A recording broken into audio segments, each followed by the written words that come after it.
മനുഷ്യന് ഒരു ഹെൽപ്പ് ചെയ്യുന്ന ആ മനുഷ്യന് ഒരു ദിവസം കാണാൻ പറ്റുന്ന ഒരു ആവശ്യമില്ല. ഇന്ന് കണ്ടുപോയി സത്യമായിട്ട് ദൈവം. 2 ഫോളോറുണ്ട്.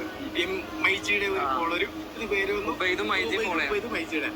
ഞാൻ ഒരുപാട് കഷ്ടപ്പെടുന്നുണ്ട്. പക്ഷെ എനിക്ക് അറിയത്തില്ല, അത്ര പഠിച്ചിട്ടില്ല മൊബൈലില്, ചെറുതായിട്ട് മാത്രമേ അറിയത്തുള്ളൂ. പിന്നെ എനിക്ക് അറിയാത്ത കൊണ്ടാണ് ഒന്നും ചെയ്യാൻ പറ്റാത്ത കൊണ്ട് എന്തെങ്കിലും ചുമ്മാ കിട്ടുന്നതൊക്കെ നിങ്ങളുടെ കാണുന്നതൊക്കെ ലൈക്ക് ചെയ്തോണ്ടിരിക്കുകയാണ് ഇപ്പോഴും. ഇതൊക്കെ നല്ലത് നന്നായിട്ട് വരട്ടെ എന്ന് പറഞ്ഞു. നിങ്ങളോട് എത്രയ്ക്ക് ഇതുണ്ട്, ഒരുപാട് സത്യമായിട്ട് കാണാൻ. താങ്ക് യു സോ മച്ച് ചേട്ടാ. ഇപ്പൊ ഫോളോ ചെയ്തോണ്ട് ഞാനൊരു 200 രൂപ എണ്ണ വരാം. ഇത്തിരി ആളുകളോട് നിൽക്കുന്നുണ്ടാവും, ഇതൊക്കെ ചിലപ്പോ ഫോളോവർ ആയിരിക്കും. ഇവരൊക്കെ ഇവിടെ ഒരുപാട് ആൾക്കാരുണ്ട് എന്റെ പോലെ തന്നെയാണ്. പക്ഷെ എനിക്ക് ഫോളോവർ ഇങ്ങനെ ചെയ്യണമെന്ന് അറിയത്തില്ല. എനിക്ക് കിട്ടുന്ന പൈസയില് എനിക്ക് മാത്രമല്ല എന്റെ ട്രസ്റ്റുള്ള കുട്ടികൾക്ക് ഒരു ഭക്ഷണം കൊടുക്കും. മദർ ചാരിറ്റി അത് ഓർക്കും. ആണോ? എന്റെ മക്കളുടെ സത്യമായിട്ട്. ഓക്കെ, അങ്ങനെയാണെങ്കിൽ ചേട്ടൻ തന്നെ എണ്ണിക്കോ അല്ലെ? ഗൈസ്, നിങ്ങളൊക്കെ ഫോളോവറാ? അപ്പൊ ഈ ചേട്ടനെ ഇപ്പൊ ഫോളോ ചെയ്തിട്ടുള്ളൂ. അനാഥ കുട്ടികളില്ലേ, ആ കുട്ടികളെ അവിടുത്തെ ഒരു ആളാണ്. അപ്പൊ ഇവർക്ക് എണ്ണാൻ കൊടുക്കണോ അതോ നിങ്ങൾക്ക് എണ്ണാൻ തരണോ? ആണോ? നിങ്ങൾ ഫോളോവർ ആണ്, ഇവര് ഫോളോവർ അല്ല. ഇവര് കൊടുക്കട്ടെ?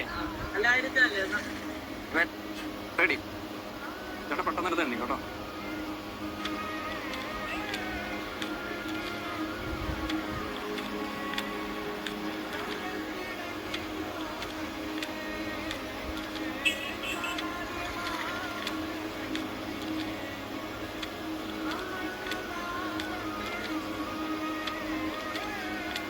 സെക്കൻഡായി.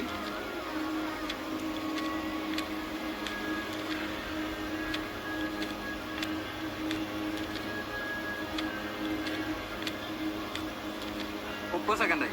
എത്ര എണ്ണി? 70. അപ്പൊ 70 എണ്ണിയിട്ടുണ്ട്. 14,000 രൂപ ചേട്ടന് കിട്ടിയിട്ടുണ്ട്.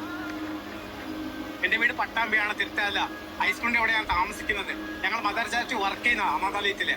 പക്ഷെ ഞങ്ങൾ എല്ലാവരെ കാണുമ്പോഴൊക്കെ ഒരു ദിവസം എനിക്ക് കിട്ടിയാല് ഒരു ദിവസം എന്റെ കുട്ടികൾക്ക് ഒരു ഭക്ഷണത്തിന് എന്നെ കൊണ്ട് സഹായിക്കാൻ പറ്റുന്നത് മൂപ്പരുടെ പേരിലായിരിക്കും. ഞാൻ അന്നും കൂടി ഓർക്കുന്നുണ്ട്, ഇന്നും കൂടി ഓർക്കുന്നുണ്ട്.